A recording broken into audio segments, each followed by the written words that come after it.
Hello everyone and welcome back. Today I'm going to talk about something that probably interests a lot of people out there, and that being technical interviews.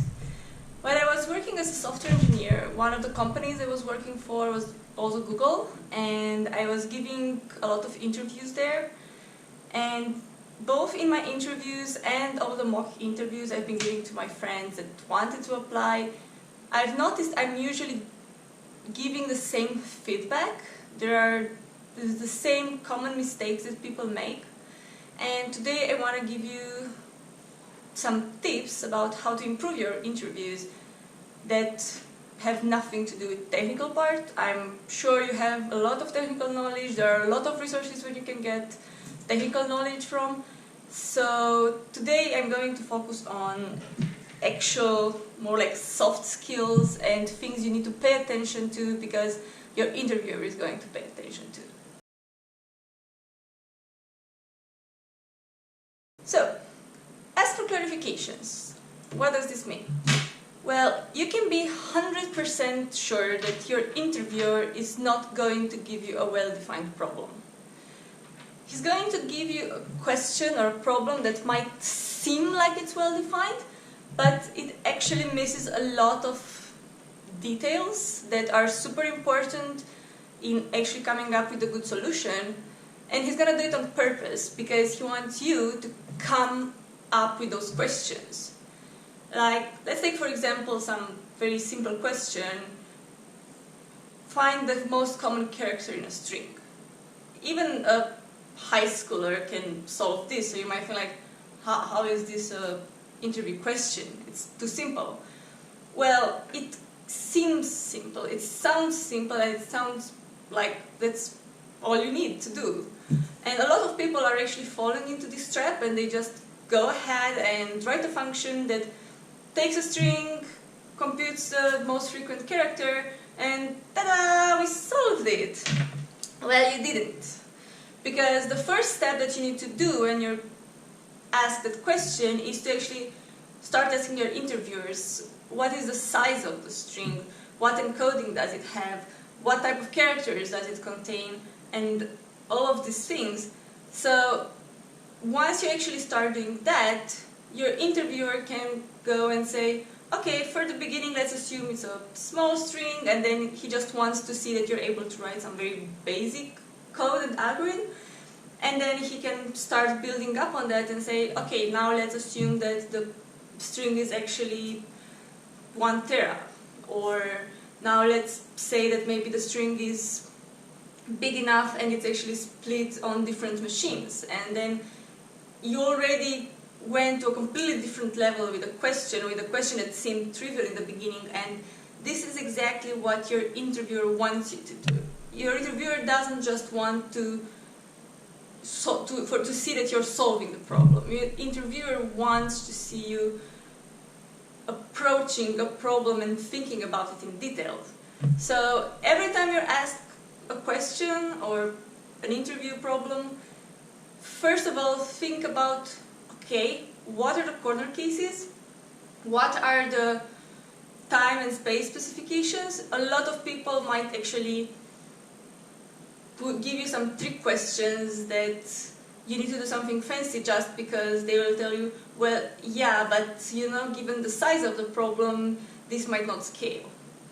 And it's up to you to think about that.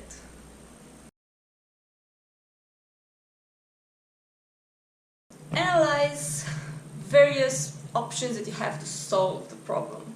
So, as I was saying earlier, your interviewer doesn't just want you to solve a problem. It doesn't give him any signal if you just go and solve a problem.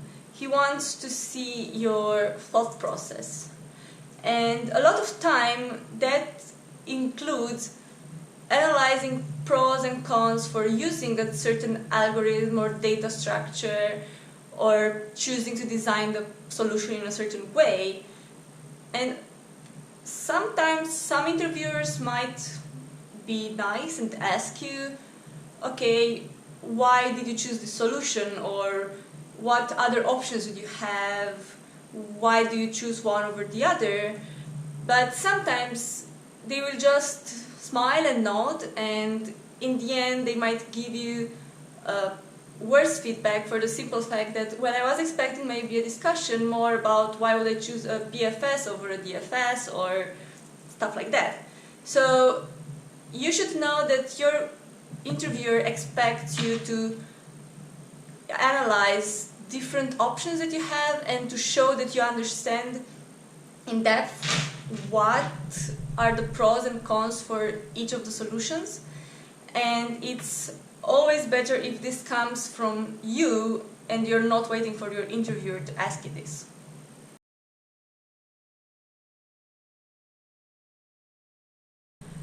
Number 3, which is very related to the previous tip, and that is offering to explain and give the complexity of the solution that you chose.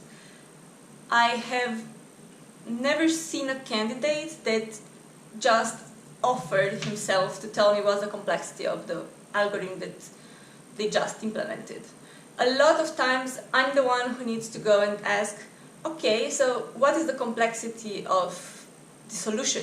And most of the time they know, so this is not something that you don't know and this is why you don't say it. A lot of people don't do it because they don't think about doing it. But trust me, it's going to be a really big plus if you are going to tell your interviewer proactively all the answers to these questions that he is going to ask you anyway.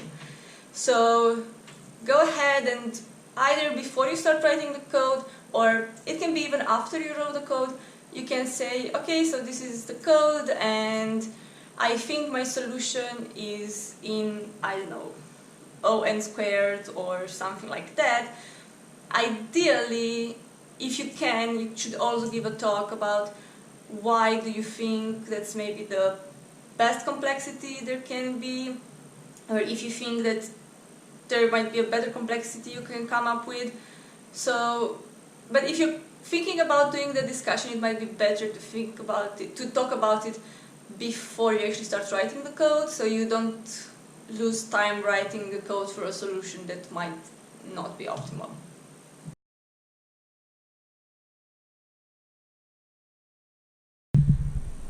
Number 4, write organized code. This is crucial, honestly. I've had a lot of interviews where people would tell me what the solution they come up with is, and I was like, okay, sounds good, let's go ahead and write the code. And then the code was very chaotic, like, yeah, so I should define this, and oh wait, no, before this line I need to actually add, and I don't know, define another variable, or wait, no, this actually doesn't work, I need to rewrite this.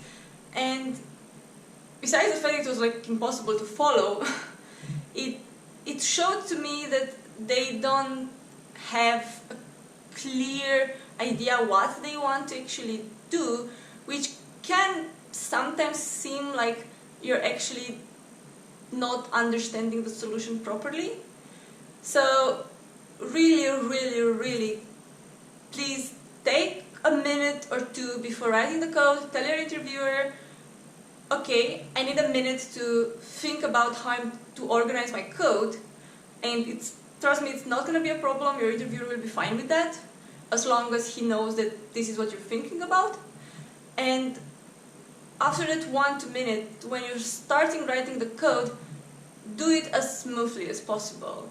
It's really not a good sign when you just always come and erase a line, or you add something in between lines, or you think, oh no, wait, this isn't the data structures that I wanted to use, or let's use I don't know what else. So take your time and do it properly from the beginning.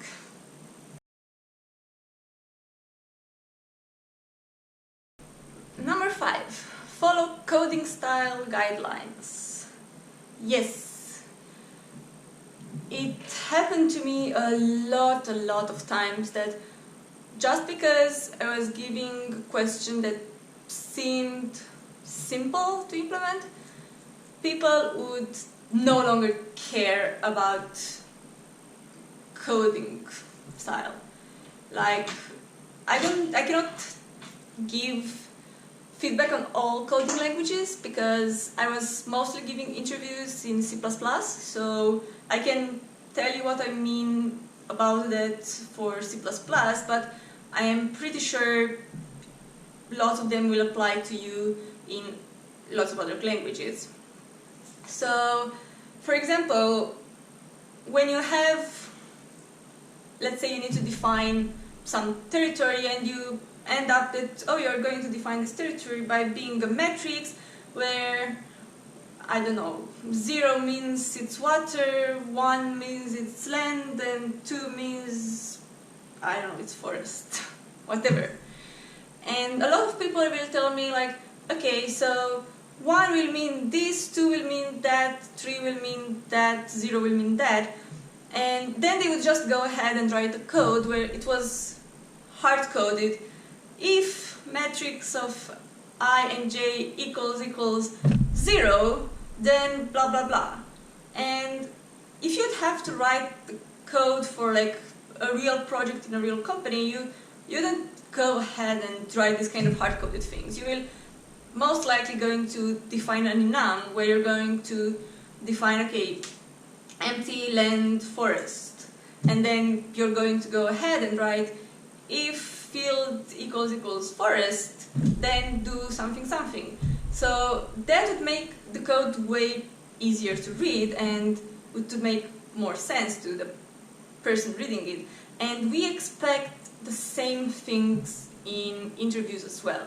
Even though it's a very simple question, even though it might seem like you can just implement it in a function, it matters a lot if you show skills about, I don't know, maybe putting things in a class, maybe putting things in an enum when it's necessary, the way you set parameters to be according to coding style, like for example in C++, if you have a parameter that is going to be only an input, you want to make it a const reference and all of these things. So just because it's a simple problem, don't slack off on code. Don't write code that looks like a high schooler code. Write code that looks like actual production code.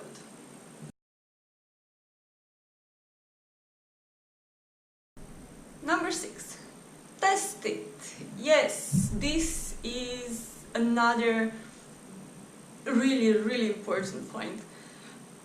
So many times I have candidates that are writing the code and then they're like, okay, there it is, I solved it. And I have to go and be like, okay, so what would be the next step now after you write the code? Or can you give me some test cases? But at that point, it already, for me, feels like I'm hinting you towards what you need to do. In a real-life situation, when you have a project, you will always have this process of writing code, writing unit tests for it, writing code, testing it, writing code, testing it. So that's the same thing you need to do in an interview. You write code, you test it.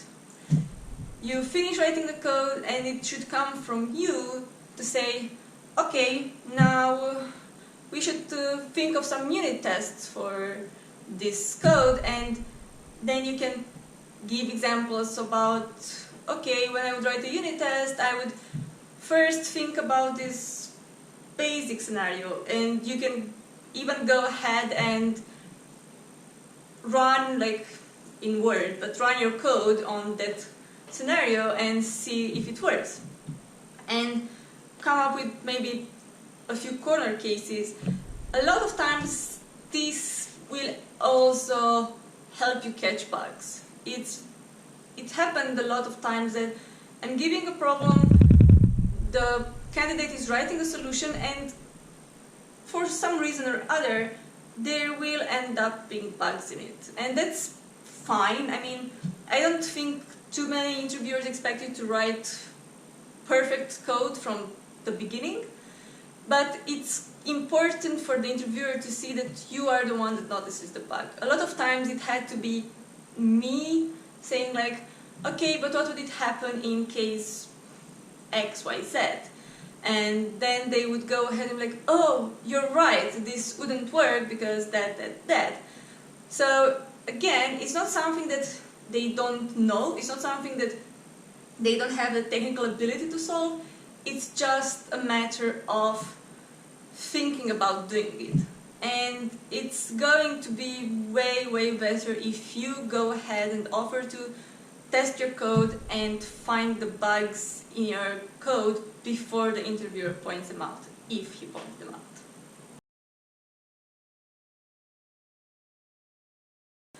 So this is not that much of a tip, as more to set your expectations about the interview.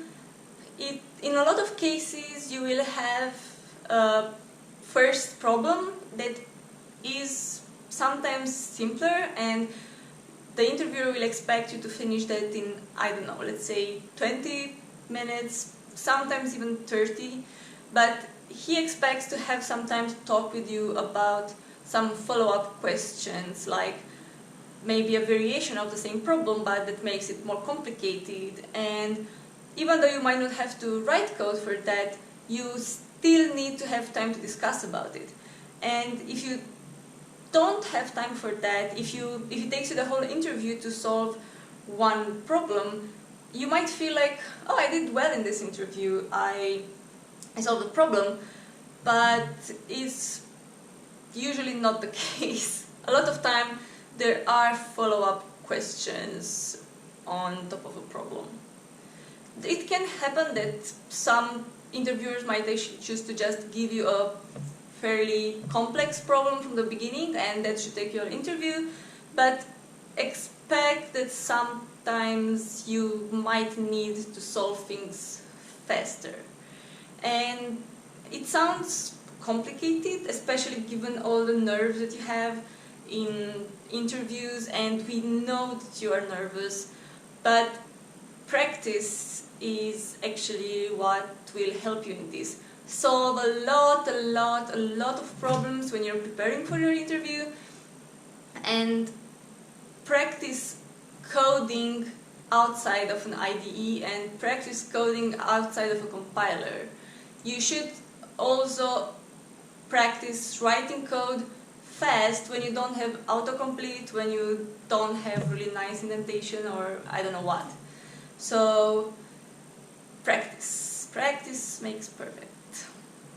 I hope this was useful for you, and I hope this will help you get better results at interviews, and see you next time. Bye bye.